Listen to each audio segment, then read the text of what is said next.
Role of Church and Faith. Tantum religio putuit sudir malorum. Lucretius. Faith has managed to cause so many evils.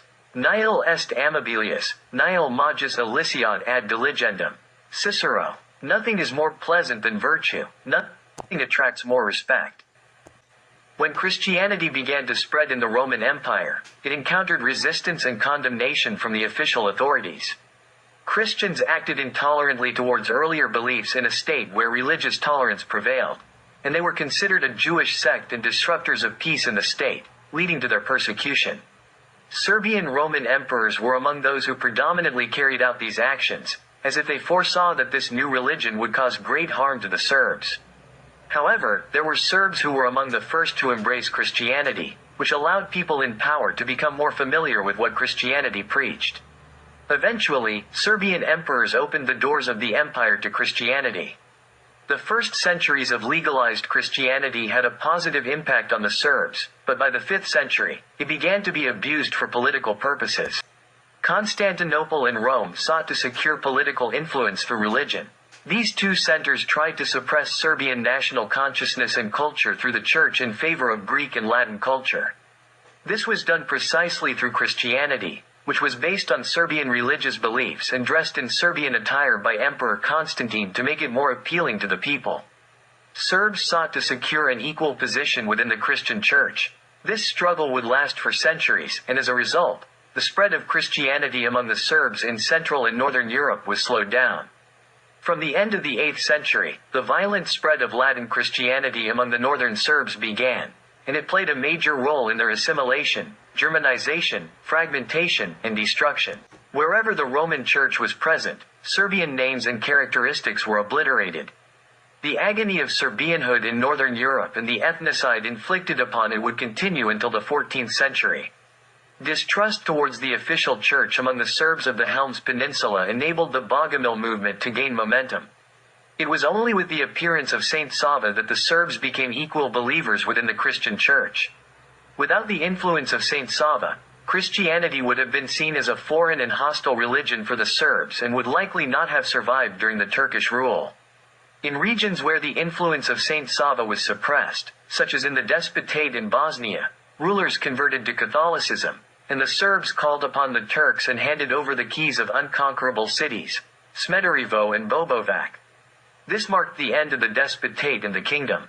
Between Catholics and Turks, the Serbs chose the latter, and they would still make the same choice today.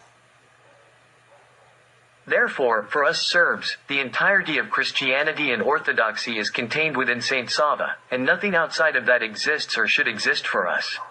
The Roman Church is called Christian and claims to follow Christ, but it is nothing more than blasphemy.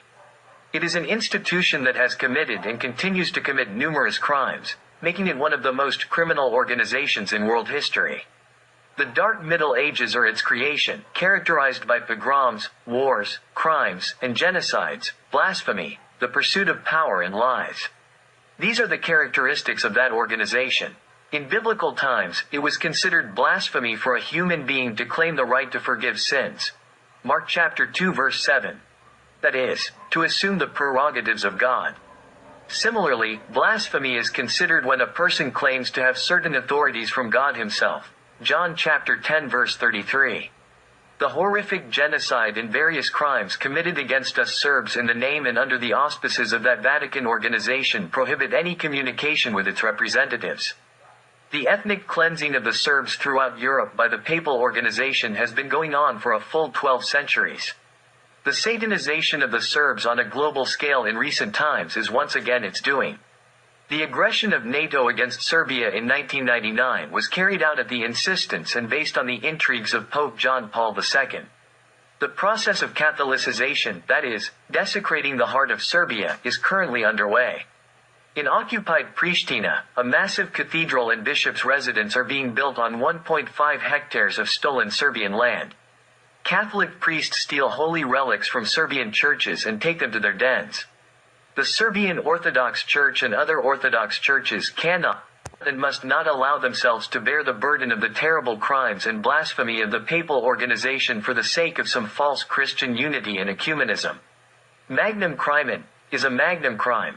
From the 5th to the 13th century, the Serbs fought a difficult battle against the Greeks and Latins for equal rights in the Christian Church. From the proclamation of Bishop Honorius III as the first Serbian archbishop at the Church People Council in Solin in 530 AD until the time of Saint Sava, the situation in the Serbian Orthodox Church today is very concerning, as some members of the clergy have deviated from the path of Saint Sava. Some embrace the Pope, while others fraternize with the Phanariots, which has greatly diminished the reputation of the clergy among the people. Instead of standing with us in the forefront to defend the rights and interests of the Serbian nation, it seems that they have lost their way as if they no longer represent the Holy Serbian Church. In our struggle to defend Serbian history, culture, and historical boundaries, the clergy is absent. Is it simply due to ignorance or something else? To make matters worse, Proda Dusan Popovic joined the fifth column in attacking us, as we all witnessed on RTS. He did not clarify that he was speaking in his personal capacity, and none of the clergy distanced themselves from his statements, creating the impression that he was speaking on behalf of the institution to which he belongs. The Church should be the pillar of the nation and the state, the first line of defense, and therefore, the status of this institution needs to be changed. It cannot be an undefined and private institution in the state, it must be a state institution. The separation of the Church from the state is detrimental to us Serbs, and thus, the Church must be a state institution, and the clergy must be state officials. All religious needs of the people must be met and free of charge. The clergy of other recognized religious denominations present in Serbia should also be state officials with full religious rights. The only condition for this is that they work to strengthen the unity of the Serbian nation and preserve the Serbian state. The Church should also engage in specific social activities such as caring for orphans and neglected children in special boarding schools, and it should receive assistance from the state for these types of activities.